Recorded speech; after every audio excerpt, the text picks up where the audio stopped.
Greetings, my loves. I hope you are well. Um, I've been having this thing on my heart for a while now. I just haven't posted it because I felt like it wasn't the time to do it. But now, Spirit told me that it is the time. And as people of color in general, I'm specifically talking to African people, people of African descent, but in general, because of the history of the world and the history of imperialization, imperialism and colonization, there's certain constructs and ways of thinking that have been ingrained in us. At this point, we're in 2020, and I feel like 75 to 90% of the things now that's happening to us is they're happening to us. So I'm not putting the blame on us per se, but we're perpetuating certain cycles that we keep perpetuating at this point because we have so much knowledge about different things that have happened in history, etc., to various peoples of color, including African people, Asian people, Aboriginal people, Native American people, basically every type, Pacific Islanders, every type of people of color. So one thing that I wanted to talk about, and again, like I said, this is a topic that we've talked about this probably for decades at this point. I feel like within the last 10 years, the younger generation, whatever we're in now, Z, Y, we continue to have these discussions, and this is in particular with the discussion of colorism. The isms is what I was calling it, and now I see that like other bloggers or whatever are using the term.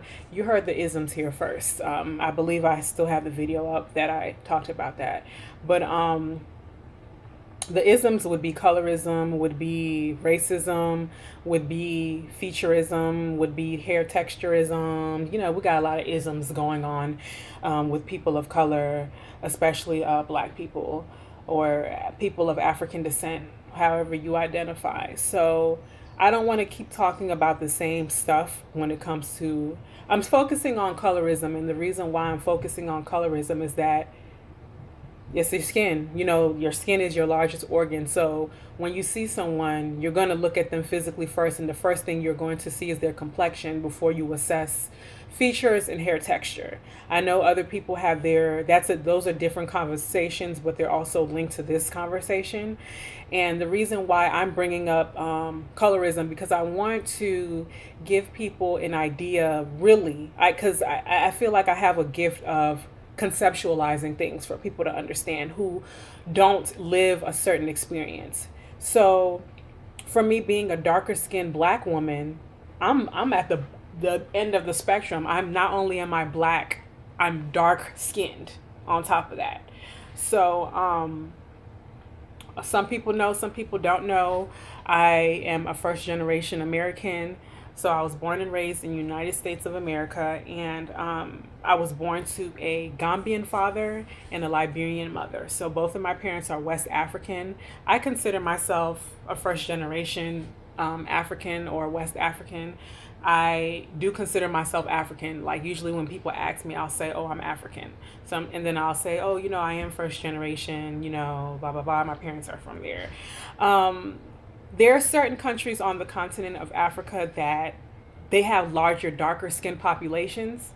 So the Gambia would be one, Senegal two. They're the same people. Actually, the Gambia is hotter than Senegal, so the people tend to be overall darker in the Gambia in southern parts of Senegal, like Casamance, etc. South Sudan, I would say they overall have the darkest people on the continent. Uganda and Ghana. Those are the places I know for sure have a lot of darker skinned people compared to other African countries. Um, I'm just going to give you a brief history of like my life.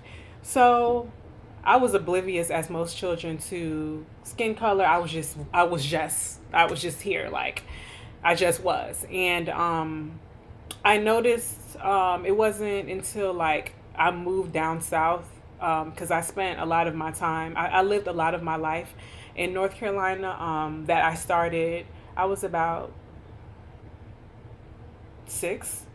And I actually was moving back and forth from North Carolina to New Jersey.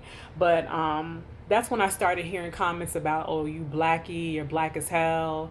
In my mind, I'm like, what's wrong with being black? Like, because like the way that I grew up was that I really, really, really, really am so thankful that I grew up with the Liberian mother. And the history of Liberia is it is one of two countries in Africa that was not colonized by a white man.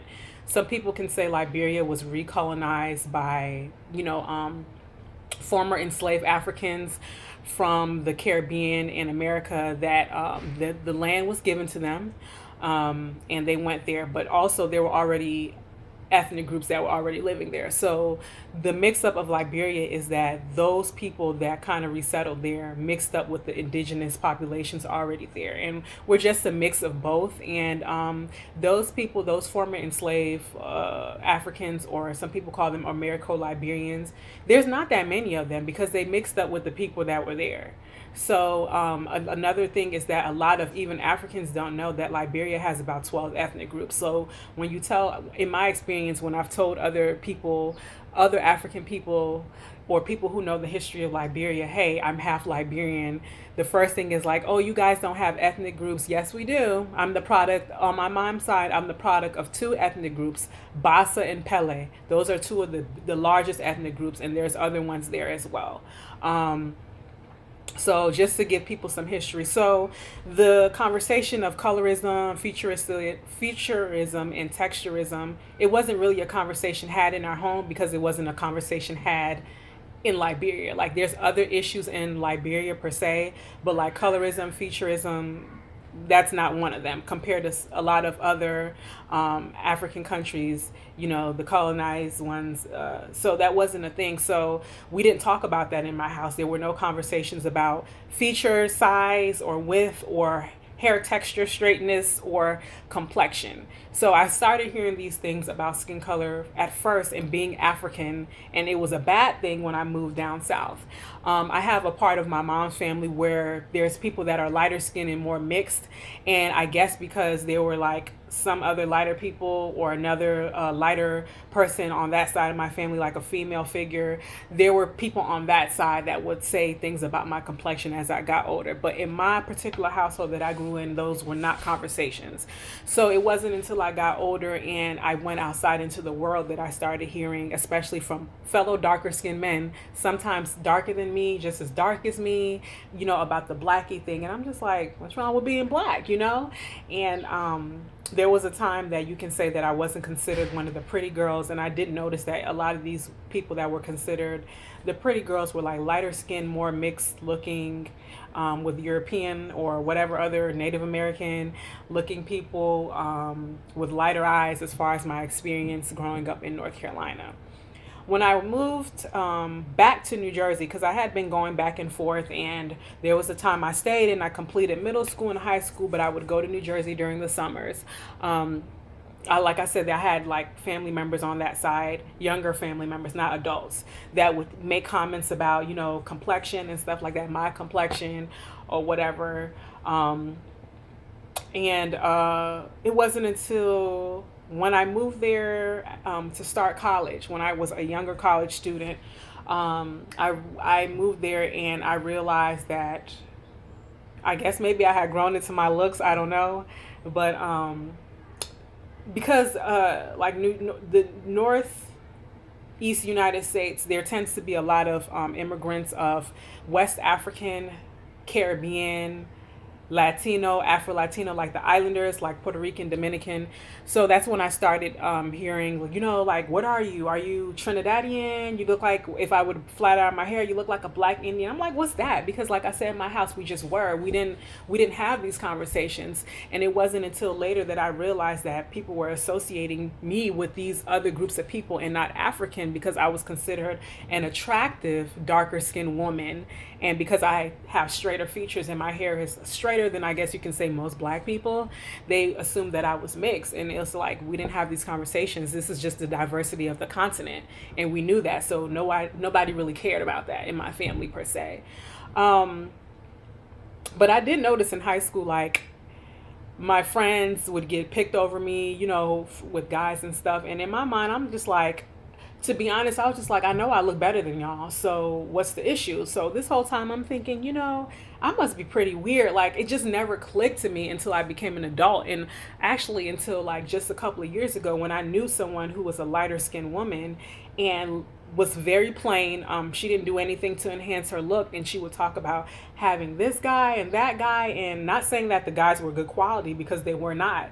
And I was just like, this not adding up, because I know for a fact this person has this, they got a lot of stuff going on with them, and they don't really enhance their look. And I was like, this got to be colorism. So it started clicking, like my experience in life, living in this dark skin and being a woman, because with colorism, with the American experience, and in some of the other experiences like the Afro Latino and African experience, darker skin is considered like a masculine type, and that's what I figured out. So being a lighter skinned woman is considered more delicate, more feminine, stuff like that.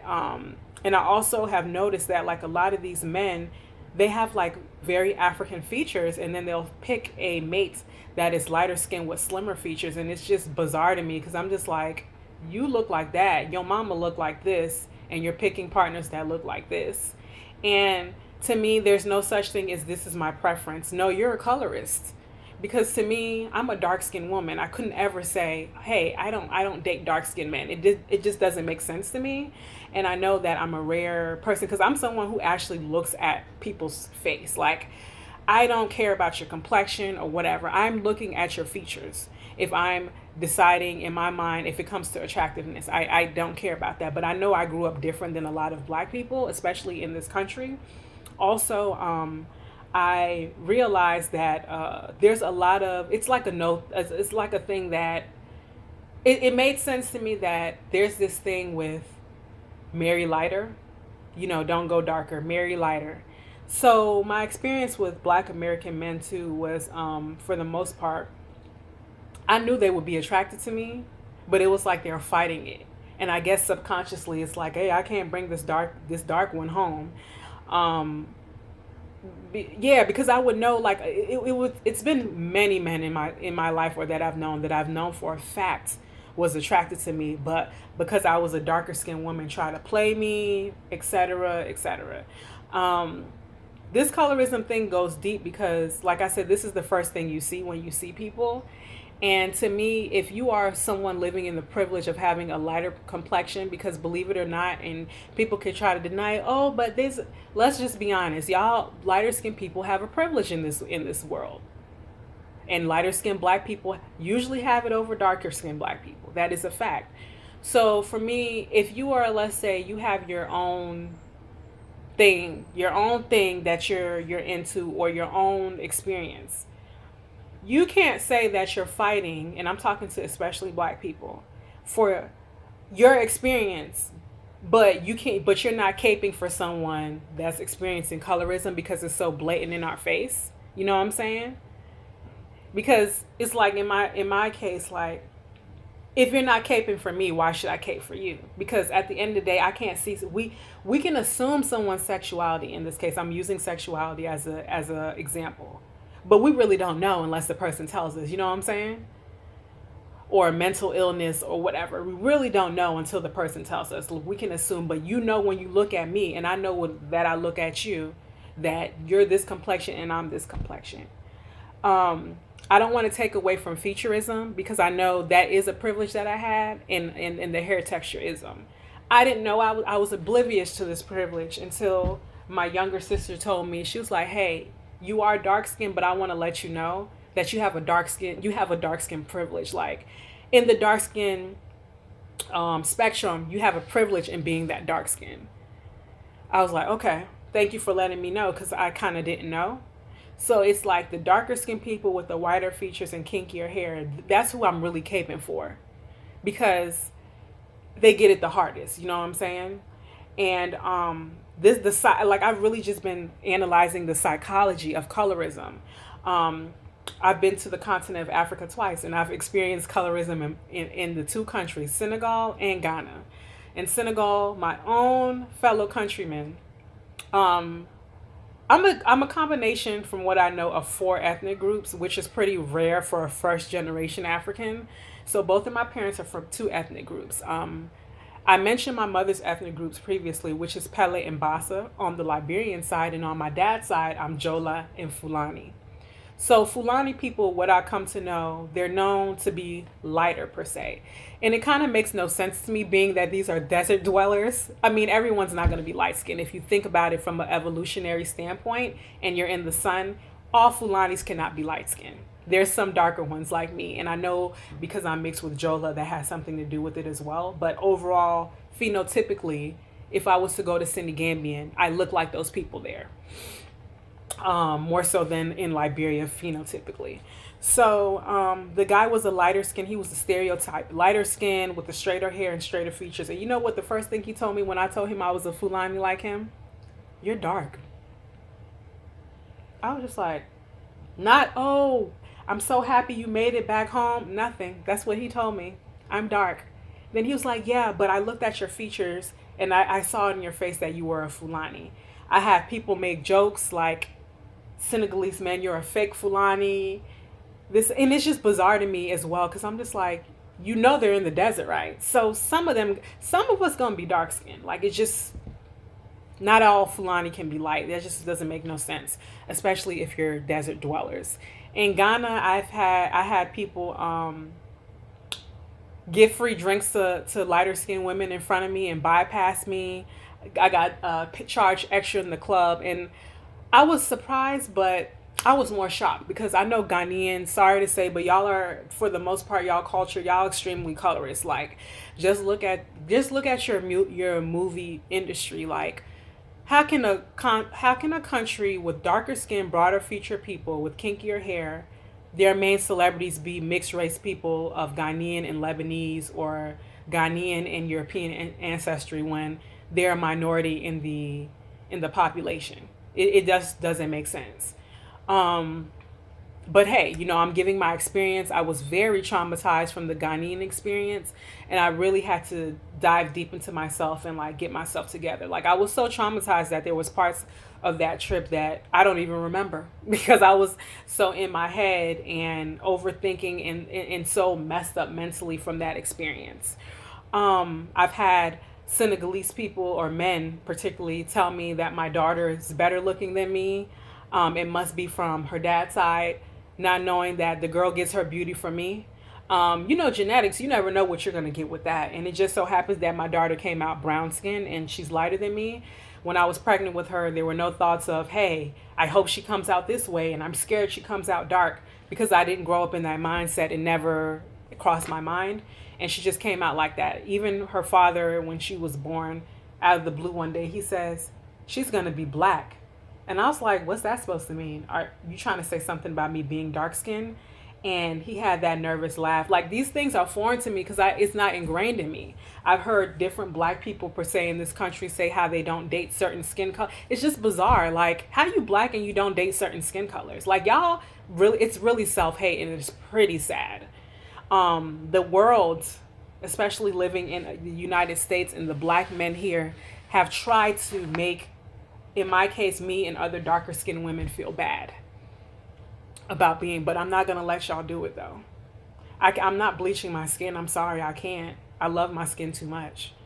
And I'm so sad because so many black women, especially like in certain parts of the Caribbean and Africa, bleach their skin. And it's saddening. Like, hey, melanin is great. Even the colorism, the psychology of it stems deep to the point. Y'all, I'm about to be low key ratchet. I got to check on something in the oven. Hold on.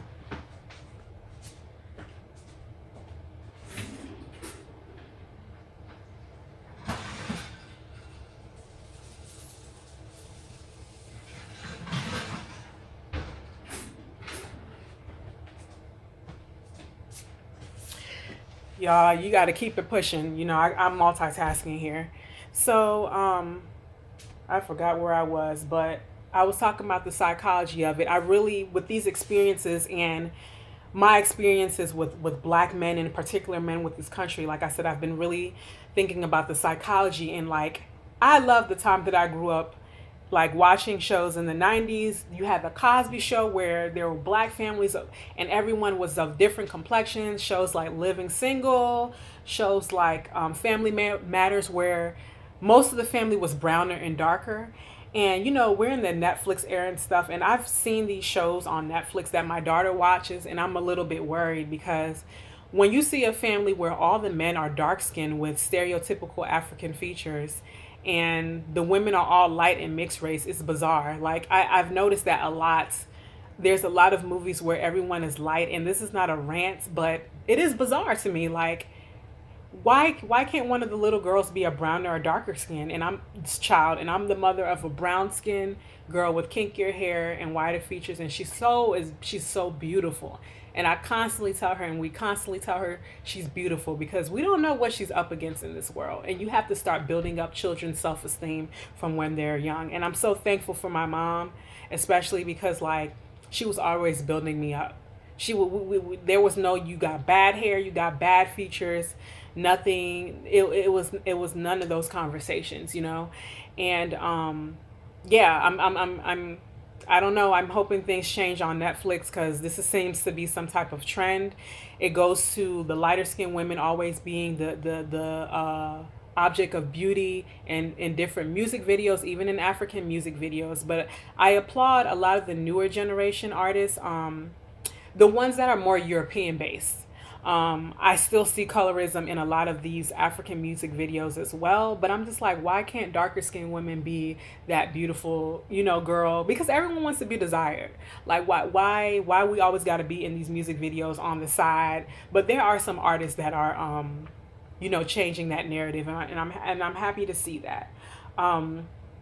Another thing that I noticed was with the psychology, it's also with the celebrities, like especially here. Like I see it in Europe as well, in like the African diaspora, but it's really bad here. Like I was thinking the other day, how many black male celebrities do I know in America, born after 1970, have darker skinned wives or girlfriends? And the only person I can think of is 2 Chainz. Perhaps y'all can, you know, that we know for sure is like married, or we see their women. There's more out there. I just can't think of none. So maybe somebody can put some in the comments. But this is the life navigating as a darker skinned woman. I'm also on that spectrum of fetishization because men of other races think this is exotic and they want to sleep with you because your skin is fetishized. All of us black women go through it, but I know for a fact, like white men and Arab men, like I've been fetishized by them. They really like the more you can say African, stereotypical African looking women, and then I have people of my own race telling me I should date white men, so or men outside of my race. So the thing is with interracial dating with me, it should never be a thing. And when I say that, I should just be living my life, and if I just happen to meet you or we meet each other or bump into each other and we hit it off, then let that be that. But I don't purposely go out of my way to date other races. I don't fetishize other races like that. I love being black. I love it. I love black men. So it's never a thing to me. Like I said, I if it happens, it happens. But when so basically you're trying to tell me that black men in this experience I'm living in America don't want me, is how I take it. And it's an insult to me. So if you're watching and you said this to me, do not say that again. Yeah, it's just bizarre. And then it's like the exoticization of me, where people want to see like how your kids will look if you mix up. It's just so bizarre to me because this is not the world I grew up in. And I know sadly this is a rare case because I know there's a lot of darker skinned women that have had it worse than me, and I'm trying to speak on their behalf. But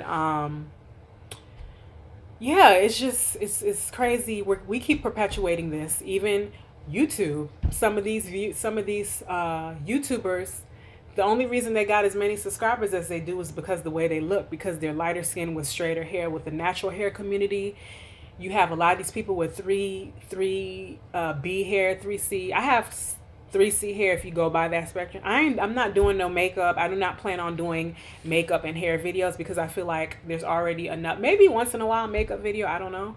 But with the hair, there's already enough people on YouTube with hair that look like mine. We need more 4 people, 4A, 4B, 4C. They got the best hair in my opinion anyway, because their hair holds styles longer. Like for me, my hair does not hold a style as long as my daughter's hair.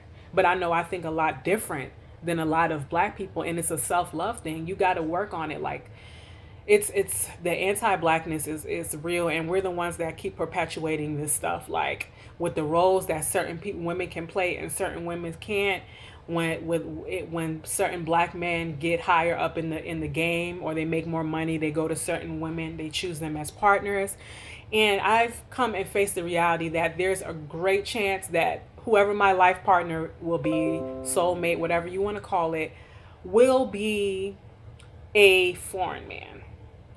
When I travel, the little bit of traveling, I didn't know, like I started waking up when I started traveling internationally.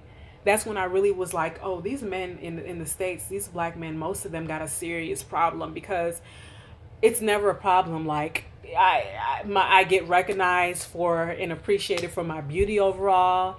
Even with like a lot of African men, they're not intimidated by me speaking my mind and things like that. So I've come to that realization, and I know because of this and the way I present myself and the power that I hold in my presence, I will be intimidating to a lot of black American men, or even first generationers like me, because they were taught to fear someone like me, like a woman like me who's strong in their power and stuff. And everything just started clicking. I don't know if it's just me getting older, but it's just like anti-blackness is disgusting, colorism is disgusting, featureism is disgusting, hair texturism is disgusting. And I'm not taking away from those other 2 isms, but what I'm saying is that the first thing that you're going to see is someone's complexion first.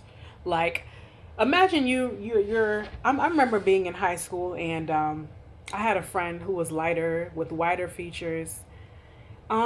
This person had the nerve to tell me, at first I used to think you were ugly.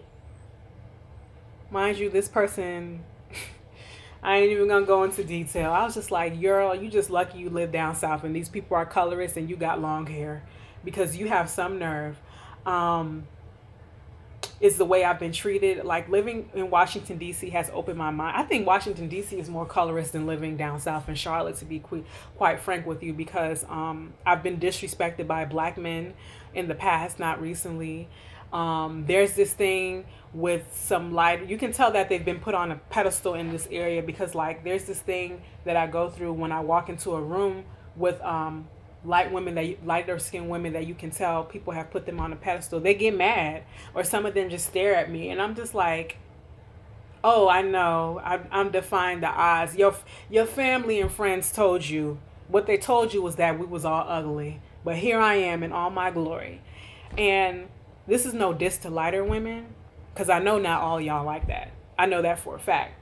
But my thing is letting y'all know, and even lighter skinned men, I know they have their own thing going on as well, their own stuff with masculinity and things like that, their own conversations, is that what you can do to be an ally for us is when you're standing around when colorism is happening, speak up, because when you don't, you're perpetuating white supremacy.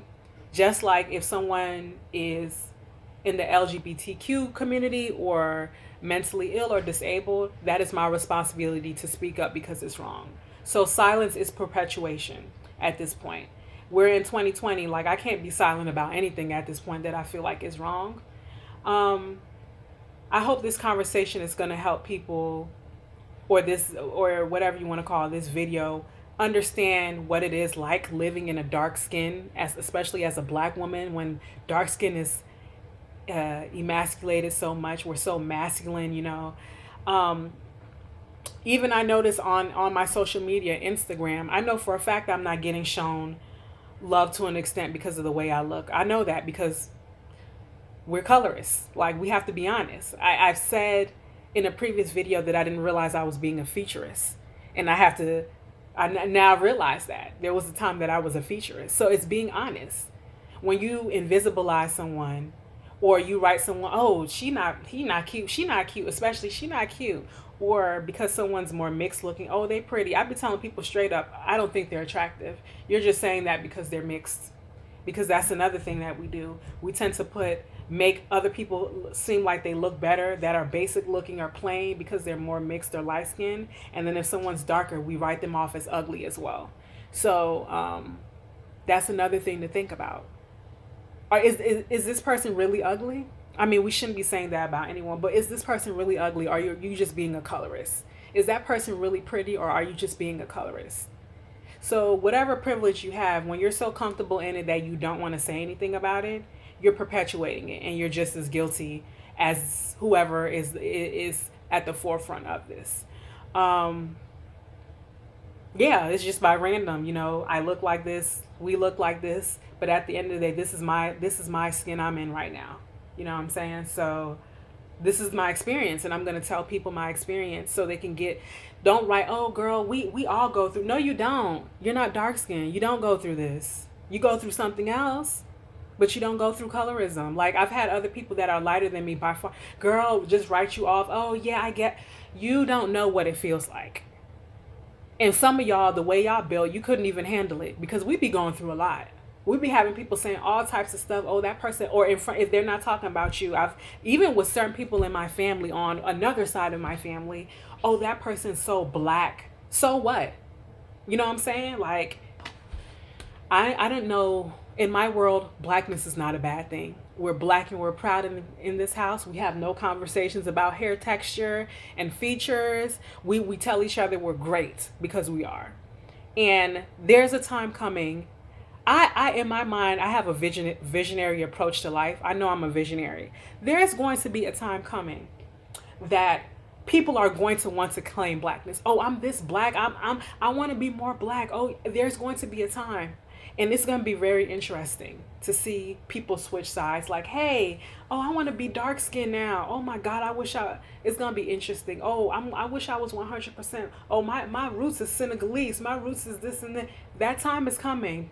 That time is coming, and it's going to be pretty interesting. At the end of the day, we're all living our experience. But when you hear people constantly complaining about a certain issue, it's like racism. They go hand in hand. Colorism, racism, white supremacy. When you hear a group of people complaining about something over and over again, it's usually for a reason. I don't think anyone will waste their time complaining about something for no reason. It just doesn't make sense. At this point, you have to really put the two and two together and conceptualize it. Like, why are these people complaining?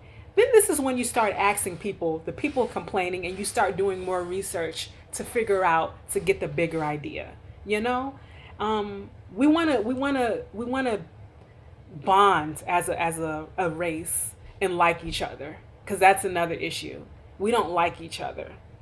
And that's why we continue to have certain issues, because we don't like each other. Because the thing that separates black people is that we're socialized different. Like, Afro-Europeans are socialized different from Africans, and they're socialized different from African Americans, and they're socialized different from Afro Latinos, and now we have the Afro Asiatic. Like, that's a new diaspora being made. Like, they've been there, but then we have now Africans moving to Asia as well. I hope you all are enlightened.